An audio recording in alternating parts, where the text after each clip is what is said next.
Saving money is absolutely difficult. Okay, it's not easy.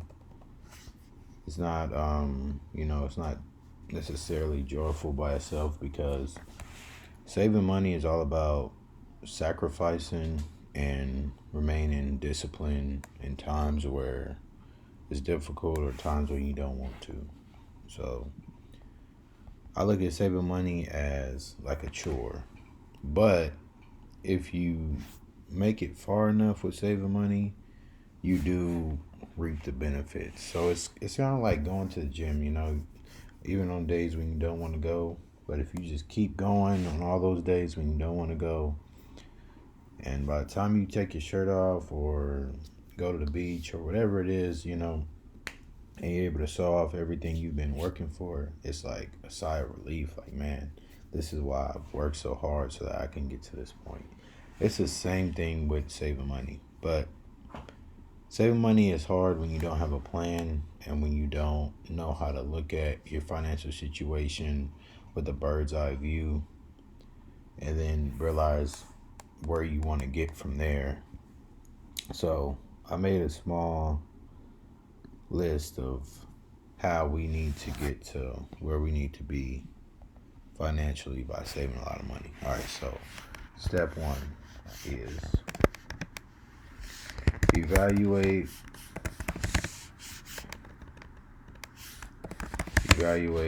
oh my lord, evaluate your expenses. All right, so for me, and more specifically, it's your top four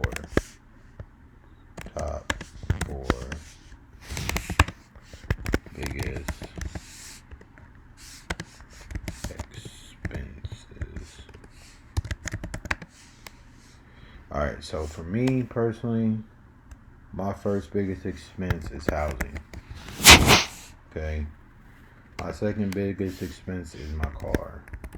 So that's like insurance and gas and just overall maintenance.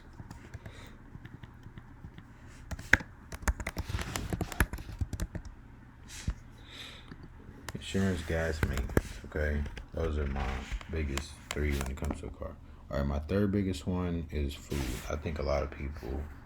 The reason why I'm doing my list is because I feel like my list is common and someone else can most likely relate to this list. But with this list is just a start. If you need to tweak it or alter or replace things, that's fine. This is just giving you a general idea of how to get started with the whole 5-step method that I'm about to tell you, okay? And my last one, my biggest expense is my fun money. I love fun money. All right, so housing. How do we make housing cheaper? Okay, so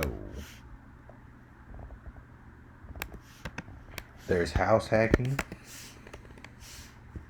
House hacking means you live with you ultimately. There's different ways you can house hack, right? So one way a lot of people do it is they buy a house and they rent out basically a section of the house and that offsets their overall cost. So let's say you bought a 2-bedroom, 2-bath, upstairs, downstairs house, right? Okay, so for our example, we're living in the top side of the house, which has a separate entrance, by the way. It has to have a separate entrance if you want to rent out to like anyone that's not your friends, right? So it has to have a separate lock, separate entrance, separate exit.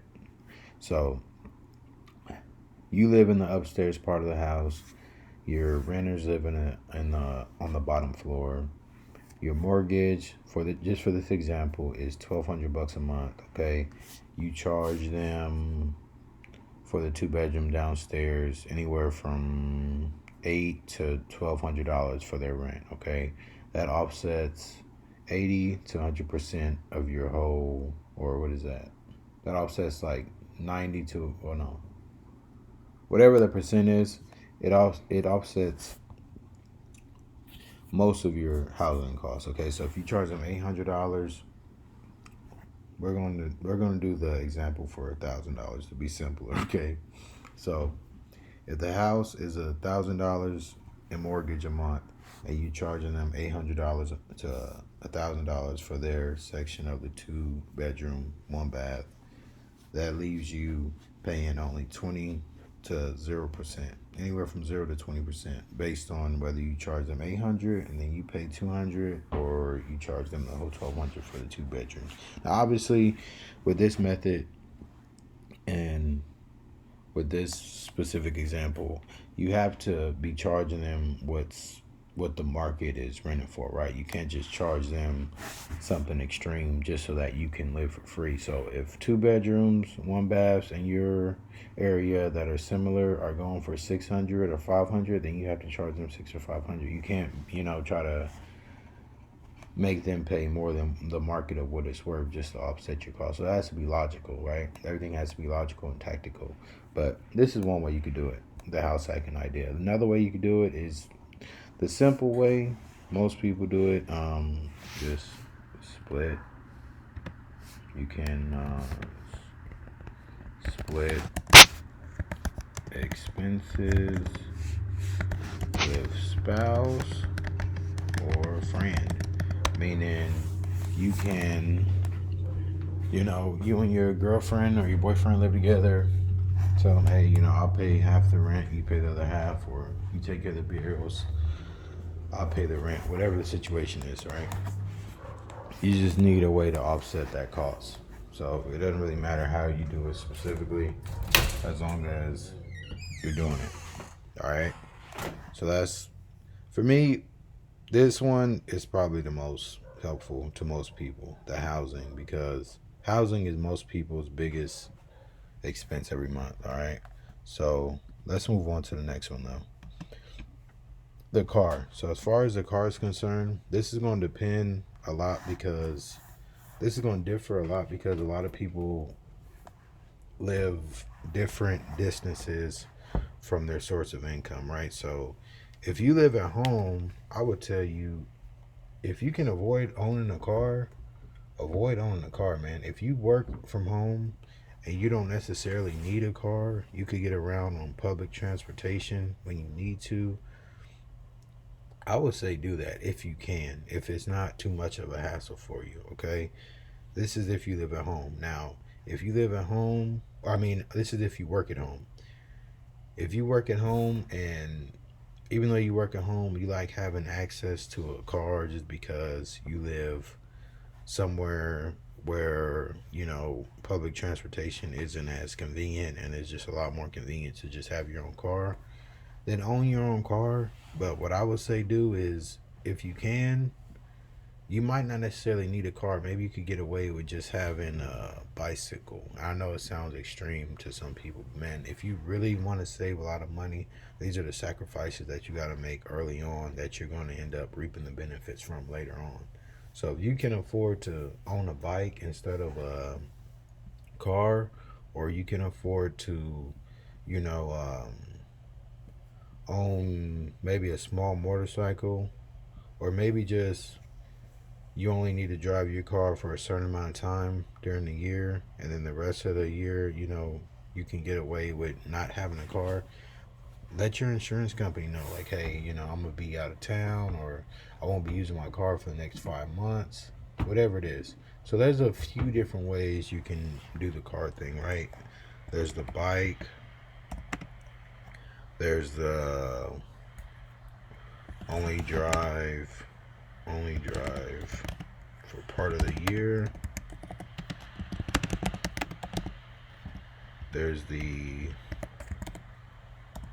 public transportation. We're just gonna put public transpo to try to save a little space. Oh, I still did it. I still typed the full word, so oh well. But yeah, these are just some of the ways you can do it to save money with your car, okay? Now, food's a little difficult, but it doesn't have to be difficult.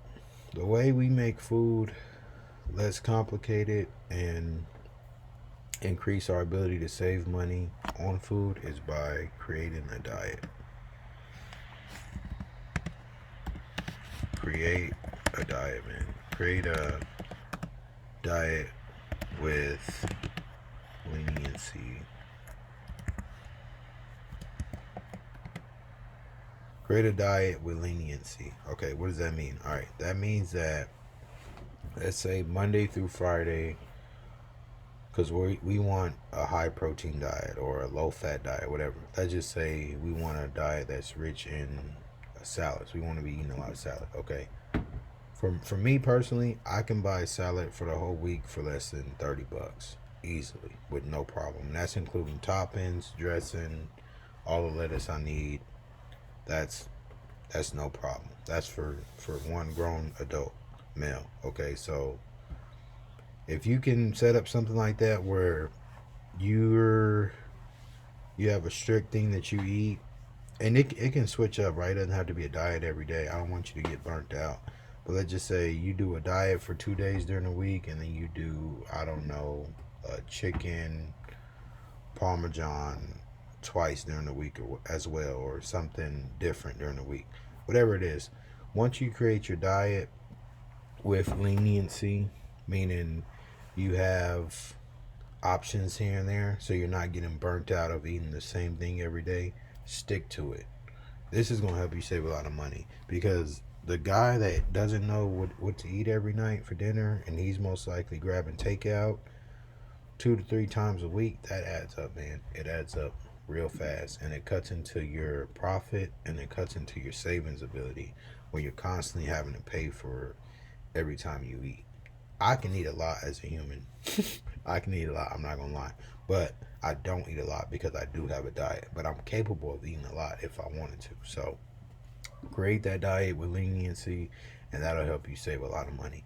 Fun money. This one, to me personally, is the most difficult, and it's even, I don't know, I don't feel like fun money really gets easier as you save more money. You just become a little bit more strategic, and you become more of, you want to have fun doing specific things, and you only really want to spend money on fun things that you really enjoy.